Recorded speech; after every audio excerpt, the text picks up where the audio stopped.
రణంపై రుణం ఎన్నికల ప్రచారంలో నేతల డైలాగ్ వార్. నాకు నవ్వొస్తుంది న్యూస్ చదవాలంటే. ముఖ్యంగా రుణమాఫీపై సీఎం కు హరీష్ రావు సవాల్.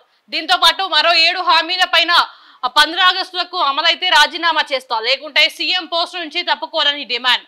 సవాళ్లకే పరిమితం అవుతున్న డిమాండ్లు. భూమి ఆకాశాలు ఏకమైన అమలు తథ్యమని బహిరంగంగా సవాల్ స్వీకరించిన రేవంత్ రిజైన్ లెటర్ ను రెడీ చేసుకోవాలని సూచన. రుణమాఫీ గురించి ప్రస్తావించిన సీఎం. లోక్సభ ఎన్నికల ప్రచారం, అధికార కాంగ్రెస్ సమీక్ష, బీఆర్ఎస్ మధ్య సవాళ్లు ప్రతి సవాళ్లకు వేదికలవుతున్నాయి. రైతు రుణమాఫీ విషయంలో సీఎం రేవంత్, మాజీ మంత్రి హరీష్ రావు మధ్య పొలిటికల్ వార్ మొదలైంది. నామినేషన్ పర్వం ముగిసిన ప్రచారం ఊపందుకున్న సమయంలో 2 పార్టీల నేతల మధ్య ఛాలెంజ్లు రాజకీయంగా చర్చనీయాంశంగా మారుతున్నాయి.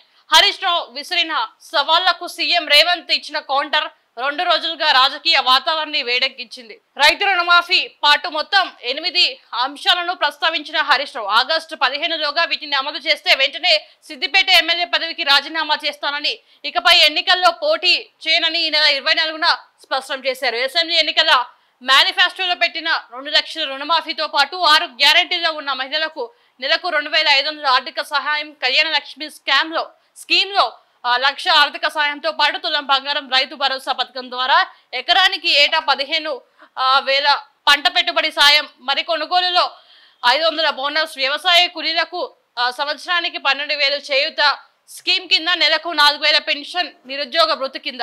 సో ఈయన రావడం జరిగింది. ఇది చూడండి, ఇదిగో రేవంత్ నా రాజీనామా. ఏకకాలంలో 6 గ్యారెంటీలు రుణమాఫీ అమలు చేస్తే మళ్ళీ పోటీ చేయకపోతే పదవి నుంచి తప్పుకుంటావా? బేషజాలు ఉంటే సిబ్బందితో రిజైన్ లెటర్ పంపు. అమరవీర స్థూపం వద్ద ఎమ్మెల్యే హరీష్ రావు నిన్న పోయిందిన. మరి యాక్టింగ్ చేసిండో ఇంకేం చేసిండో తెలియదు కానీ రాజీనామా లెటర్ పట్టుకొని అమరవీరుల స్థూపం దగ్గరకు పోయిండు. ఇప్పుడు వచ్చే 15 ఆగస్టులోగా 6 గ్యారెంటీలకి సంబంధించి చెయ్యకపోతే నువ్వు రాజీనామాకు సిద్ధమా అని ఈయన రాజీనామా లెటర్ పట్టుకొని వచ్చిండు. నువ్వు ఒక 6 గ్యారెంటీలు అమలు చేస్తే నేను రాజీనామా చేసేస్తా, మళ్ళీ నేను పోటీ చేయను సిద్దిపేట నుంచి అని చెప్పేసి ఈయన ప్రకటించడం జరిగింది. నిన్న మరి తీసుకొని వచ్చిండు. ఒకవేళ నువ్వు రాకపోతే నీ పిఏతోనో నీ సిబ్బందితోనే లెటర్ పంపించేసి రాజీనామా లెటర్ అని చెప్పేసి హరీష్ రావు నిన్న మాట్లాడడం జరిగింది. సో ఏదేమైనా కూడా ఇదంతా పబ్లిక్ ని మ్యానిపులేట్ చేయడము, ఇదంతా పబ్లిక్ సైడ్ తిప్పుకోవడం. ఈయన ఏం చేస్తాడు, హామీలు ఇస్తాడు. మన పెద్ద సార్ రేవంత్ రెడ్డి హామీలు ఇచ్చేసిండు. 100 రోజుల్లో పూర్తి చేస్తా, ఈ 3 నెలల్లో కంప్లీట్ చేసేస్తా అని చెప్పేసి 6 గ్యారెంటీలకు సంబంధించి పబ్లిక్ ని మభ్యపెట్టేసిండు. సో ఆయన ప్రధాన ప్రతిపక్ష నేతగా వాళ్ళు మాట్లాడారు. సో ప్రతిపక్ష హోదా ఉంది కాబట్టి, ప్రశ్నించే గొంతుకు కాబట్టి వాళ్ళు ప్రశ్నించారు. సో ఏదేమైనా కూడా ఇప్పుడు ఆయనతో ఏం కాదు కాబట్టి ఈయన గురించి మనం మాట్లాడదాం.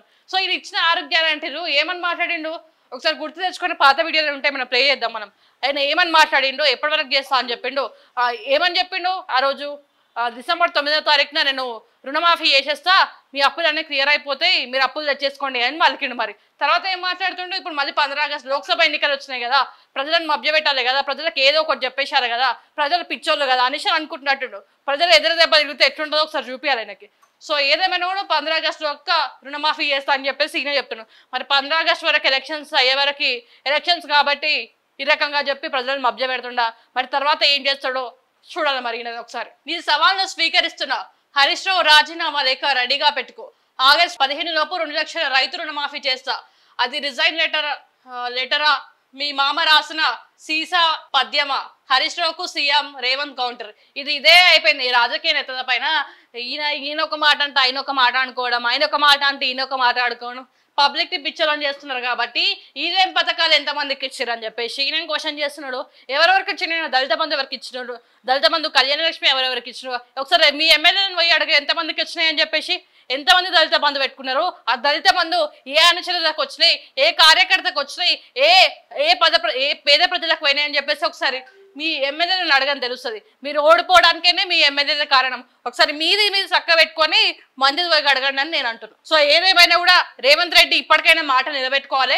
15 ఆగస్టులోగా ఇప్పుడు ఎలక్షన్స్ ఉన్నాయి కాబట్టి 15 ఆగస్టు లోపల చేసేస్తా, ఒట్టేసిన దాని మీద ఒట్టేసిన దీని మీద ఒట్టేసిన అని అనకుండా ఆ ఒట్టు నిజంగా నిలబెట్టుకుని చిన్నపిల్లలు మాట్లాడుకుంటారు కదా, ఒట్టు తీసి గట్టి మీద పెట్టేసిన అని చెప్పేసి అట్లా చిన్నపిల్లలాగా మాట్లాడకుండా ఆ ఒట్టు ఏ రకంగా అయితే ఒట్టేసినామో ఆ ఒట్టు ఒట్టు నిజంగా ఏ రకంగా ఇప్పుడు 15 ఆగస్టు లోపు రుణమాఫీ చేస్తాను ఏ రకంగా మాట ఇచ్చినామో ఆ 15 ఆగస్టు వరకు రుణమాఫీ చేసి చూపియాలని చెప్పేసి నేను ఈ విధంగా అడుగుతున్నాను. ఎందుకంటే ప్రజలు నమ్ముతున్నారు. ఇప్పుడు ఈ మాట మాత్రం నువ్వు చేయకపోతే ప్రజలు నమ్మే పరిస్థితుల్లో లేరు. ఎందుకంటే ఎలక్షన్స్ టైం కాబట్టి ప్రజలు నమ్మిస్తున్నారు కాబట్టి నువ్వు ప్రజలు నమ్ముతున్నారు ఏం చెప్పినా నమ్మేస్తారని నువ్వు అనుకుంటున్నట్టులో. సో ఇప్పుడు ఈ రకంగా నన్ను ఒట్టేసినావు కాబట్టి కొంచెమైనా నమ్మకం వచ్చింది కాబట్టి ఆ ఒట్టు నిలబెట్టుకోవాలని చెప్పేసి నేను ఈ సందర్భంగా కోరుకుంటున్నాను.